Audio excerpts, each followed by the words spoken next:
और विश्व भर में फैले भगवान बुद्ध के अनुयायियों को बुद्ध पूर्णिमा की, बैसाख उत्सव की बहुत बहुत शुभकामनाएं। ये मेरा सौभाग्य है कि मुझे पहले भी इस पवित्र दिन पर आपसे मिलने, आप सभी से आशीर्वाद लेने का अवसर मिलता रहा है। 2015 और 2018 में दिल्ली में और साल 2017 में कोलंबो में मुझे इस कार्यक्रम से जुड़ने का, आपके बीच आने का मौका मिला था। हाँ, इस बार परिस्थितियां ही कुछ और हैं, इसलिए आमने सामने आकर के आपसे मुलाकात नहीं हो पा रही। साथियों,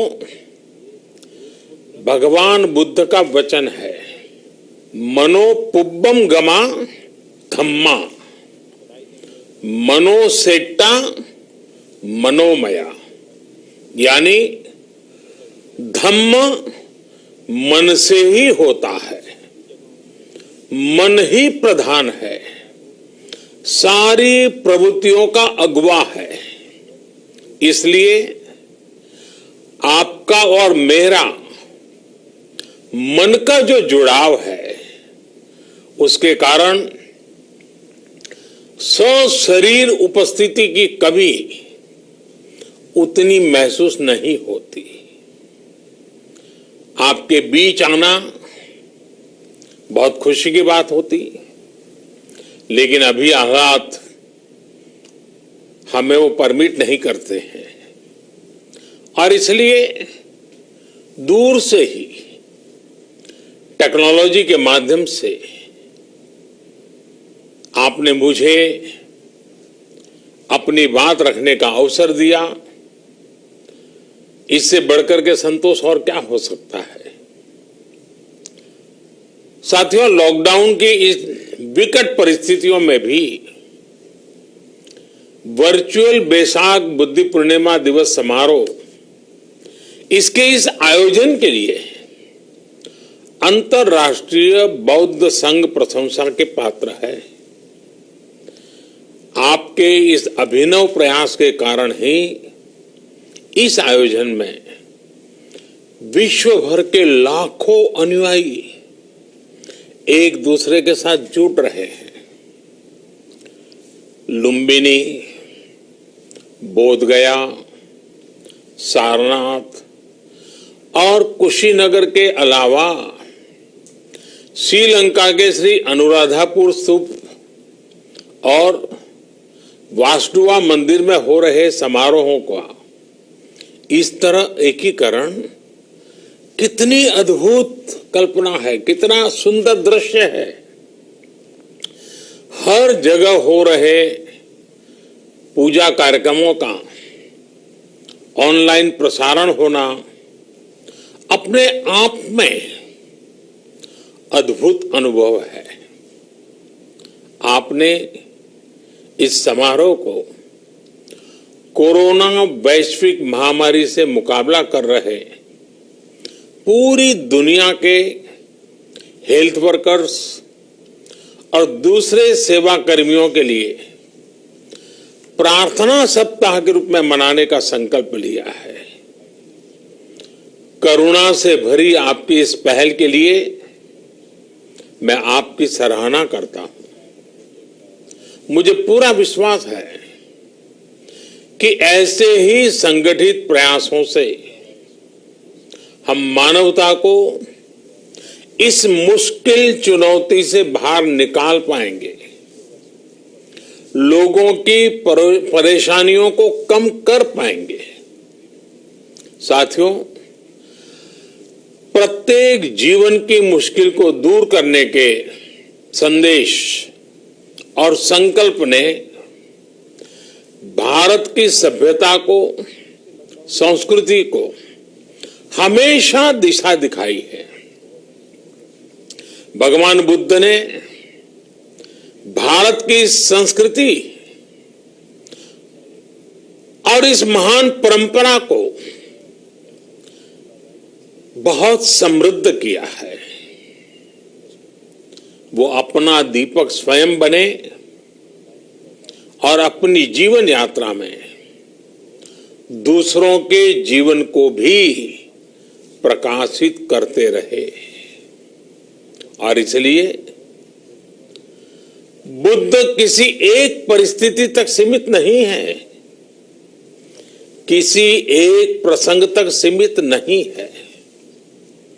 सिद्धार्थ के जन्म, सिद्धार्थ के गौतम होने से पहले और उसके बाद इतनी शताब्दियों में समय का चक्र अनेक स्थितियों परिस्थितियों को समेटते हुए निरंतर चल रहा है।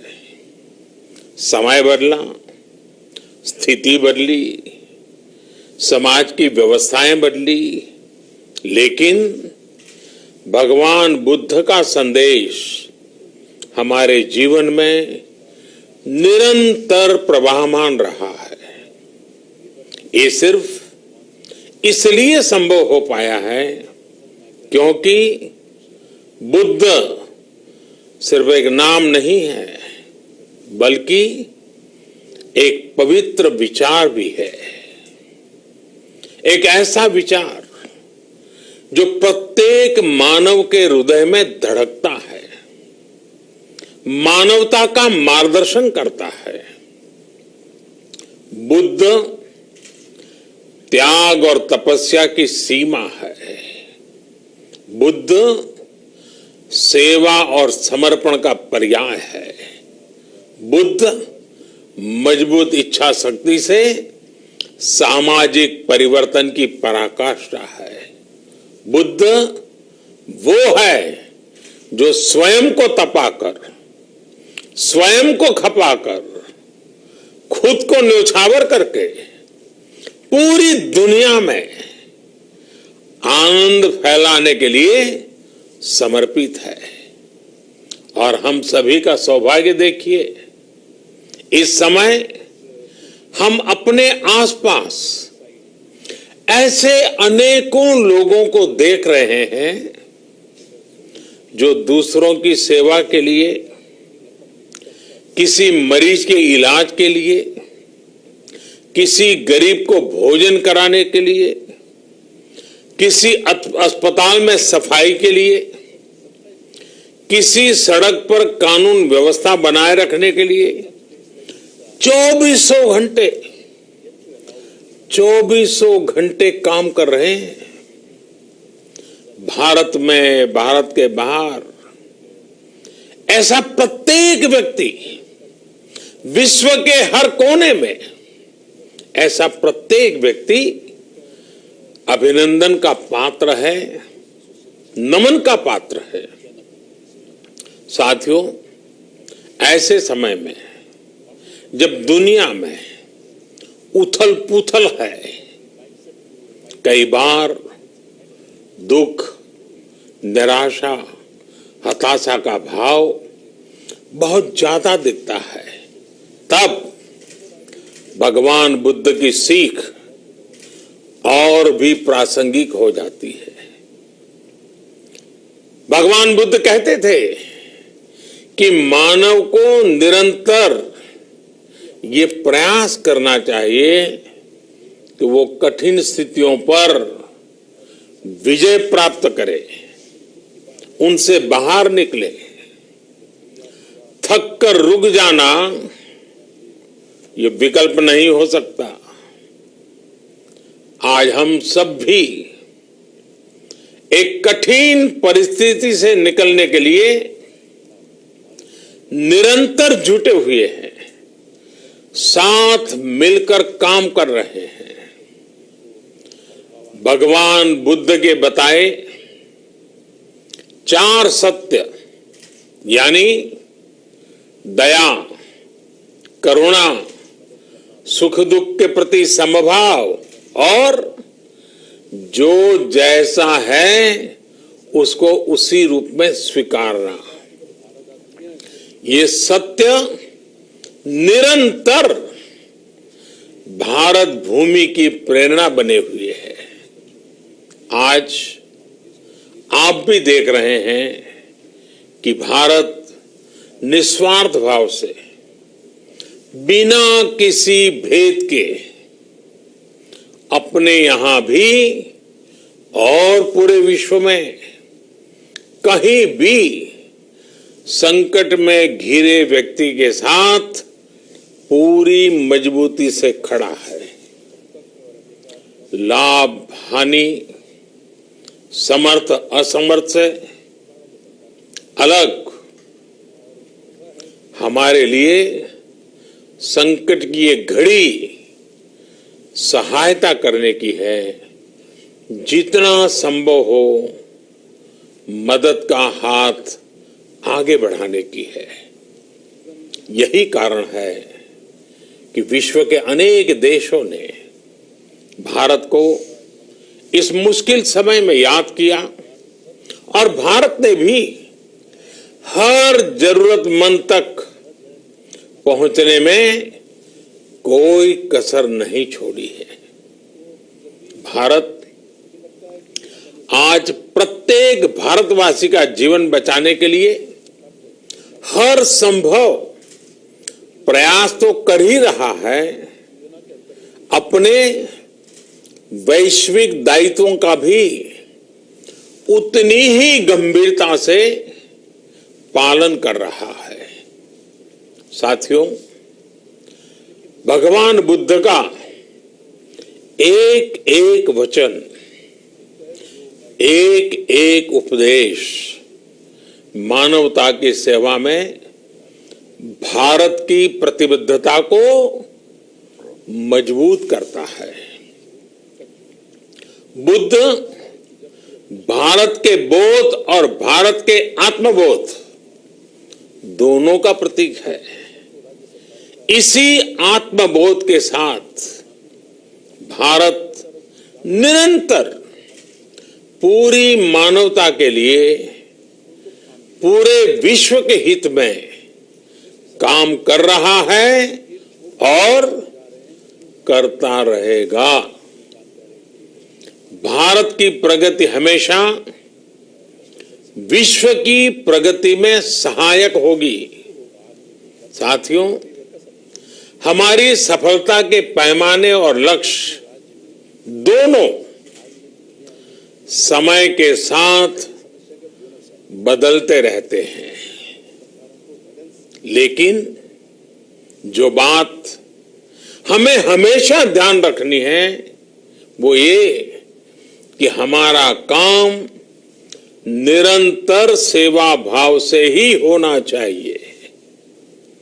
जब दूसरे के लिए करुणा हो, संवेदना हो और सेवा का भाव हो तो ये भावनाएं हमें इतना मजबूत कर देती हैं कि बड़ी से बड़ी चुनौती से आप पार पा सकते हैं।